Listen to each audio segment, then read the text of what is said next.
श्री कृष्ण के अनमोल वचन सुविचार जिसको सुनकर आप अपने जीवन को सफल बना सकते हैं।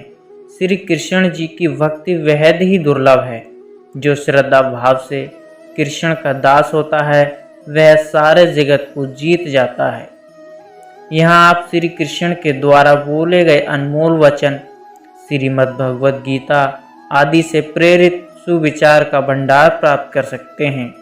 अपने जीवन में अपनाकर जीवन को संवार सकते हैं। इसके लिए आप ये वीडियो पूरी ज़रूर देखें और आपको ये वीडियो पसंद आए तो लाइक शेयर ज़रूर करें। श्री कृष्ण कहते हैं व्यक्ति को सदैव बुराई से बचकर रहना चाहिए। अगर कोई बुरा कर्म करता है तो वो कर्म उसको अपने जीवन में भोगना ही पड़ता है।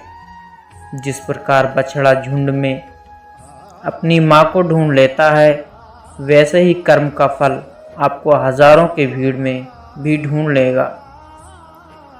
किसी जीव को कष्ट देकर आप मुझे खुश नहीं देख सकते हो। श्री कृष्ण जगत के स्वामी हैं। वह कण में निवास करते हैं। छोटे से छोटे जीव के हृदय में ईश्वर का वास होता है। उस जीव को कष्ट का अनुभव होना ईश्वर को कष्ट का अनुभव कराता है। अर्थात किसी जीव को कष्ट देकर अपने ईश्वर को खुश कैसे देख सकते हैं। जो कृष्ण का दास हो जाता है वह अपने आराध्य से ऐसे दिन न दिखाने की कामना करता है जिससे उसमें कभी गुरूर आ जाए। वह तो अपने कृष्ण का सेवक बनकर ही जीवन सफल बनाता है। कृष्ण अपने भक्तों को कर्म का मार्ग दिखाना चाहते हैं। वह कहते हैं अपने कर्म समाज के प्रति और मानव कल्याण के प्रति केंद्रित करते हुए करो। बाकी फल की चिंता मत करो। उन सभी कर्मों को मुझे समर्पित करो जिस मार्ग को अपनाकर तुम मुझे प्राप्त कर सकते हो, मेरे प्रेम का भागीदारी बन सकते हो। जो दुष्ट लोग होते हैं वह कठोरता से ही मानते हैं। उनको समझाने के लिए कठोर व्यवहार करना आवश्यक है। अगर समझाने से दुष्ट समझ जाते तो बांसुरी बजाने वाला कभी महाभारत नहीं होने देता। मनुष्य का मन सदैव चंचल रहा है। इस मन की चंचलता ने मनुष्य को अपने मार्ग से भटकने में कोई कसर नहीं छोड़ी। जो व्यक्ति अपने मन को नियंत्रण में नहीं रखता वह धीरे धीरे खुद का भी दुश्मन बन जाता है। ज़्यादा हंसने और बोलने वाला व्यक्ति अगर चुप हो जाए तो मान लेना वह भीतर से टूट चुका है। जिस व्यक्ति के पास संपूर्ण धन दौलत ऐसे वैभव सब है मगर संतुष्टि नहीं है, उस धन दौलत का कोई अर्थ नहीं। वह सदैव असंतुष्टि की स्थिति में ही रहता है। जिसके पास संतुष्टि है वह थोड़े में भी संतुष्ट रहता है।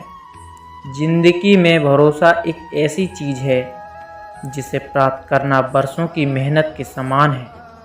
फिर भी ये प्राप्त हो या ना ये भाग्य पर निर्भर करता है। किंतु भरोसे को तोड़कर पुनः प्राप्त करना ये संभव नहीं है। इसलिए ज़िंदगी में अवसरों का आनंद सदैव लें लेकिन भरोसे को कभी टूटने ना दें। जो व्यक्ति अपने अहंकार से भारी हो जाता है, जिसमें अभिमान भर जाता है, वह उस पत्थर की भांति होता है जो भारी होने के बावजूद भी नदी की धारा में डूबकर अपना अस्तित्व खो देता है। अगर किसी लक्ष्य, खुशी या सफलता को प्राप्त में लंबा समय लग रहा है तो प्रतीक्षा का समय अधिक है। तो हो सकता है आपकी इच्छा से ज़्यादा आपको मिलने वाला है।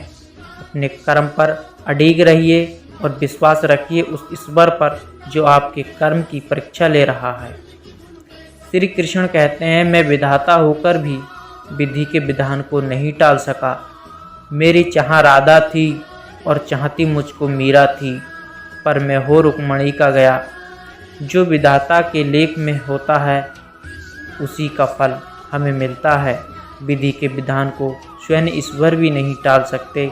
जिस प्रकार राधा से कृष्ण निश्चल भाव से प्रेम करते थे, प्रेमिका के भाव से मीरा कृष्ण को पति मानती थी, मगर विधि के विधान में रुक्मणी का साथ लिखा था जिसे स्वयं विधाता भी नहीं टाल सके। इस संसार में कुछ भी स्थायी नहीं है, ना ही सुख ना ही दुख और ना ही जीवन मरण। सब एक प्रक्रिया है। जो खुशियाँ आज तुम्हारे पास हैं, कल वो खुशियाँ किसी और के पास होगी। जिसे अपना समझकर हम खुश होते हैं, वही खुशी कल दुख का कारण बनती है। ईश्वर के लिए सभी प्राणी समान हैं। उन सभी में समान रूप से ईश्वर का वास होता है। कोई जीव छोटा या बड़ा, अधिक ज़्यादा प्रिय नहीं होता। जो अपने ईश्वर की विशेष आराधना करते हैं, पुकारते हैं, उनके साथ वह सदैव उपस्थित रहते हैं। जो व्यक्ति कर्म में विश्वास रखता है, अपने कर्म से पीछे नहीं हटता, फल की चिंता नहीं करता, वह पुरुष अपने जीवन को सफल बनाता है। फल की चिंता करने वाला व्यक्ति कभी अपने जीवन को सफल नहीं बना सकता। जिस व्यक्ति के पास आपके लिए मान सम्मान और कदर ना हो, उनके साथ रहना व्यर्थ है। वह सदैव आपके लिए शत्रु का भाव रखते हैं। ऐसे व्यक्तियों के साथ रहने से उत्तम आप अकेले रहें। ये जीवन एक रणभूमि है। यहाँ निरंतर संघर्षों का सामना करना पड़ता है। इस संघर्ष रूपी महाभारत में खुद अपना साथी, अपना मार्गदर्शन और योद्धा बनना होता है। जिनकी किस्मत अच्छी होती है, जिनके पास किसी साधन की कोई कमी नहीं होती, वह थोड़ा सा भी कष्ट नहीं झेलते। थोड़ी सी भी कमी होने पर भगवान को पूछते हैं। वही जिनके पास अभाव होता है, जिनके पास साधन की कमी होती है, उनके पास थोड़ी सी भी बरकत हो या खुशी मिले, वह भगवान को धन्यवाद करते हैं। ये पृथ्वी नक्षत्र है। यहाँ सब कुछ गतिमान है। जिस प्रकार सुख दुख जीवन में आता है, उसी प्रकार मृत्यु और जन्म यहाँ लगा रहता है। जिसमें खुश होना या दुख मनाना व्यर्थ है। माना जाता है जीवन के पूर्व कर्मों का फल इसी जन्म में प्राप्त होता है। जितने भी रिश्ते नाते सुख दुख व्यक्तिगत जीवन में प्राप्त होते हैं, वह पूर्ण जन्मों का फल है। वरना कौन इतनी बड़ी दुनिया में आपसे दिल लगाता। जो लोग कहते हैं अपने के आगे झुकने में बुराई नहीं है, उन्हें ये भी मालूम होना चाहिए जो अपने होते हैं वह कभी झुकने नहीं देते।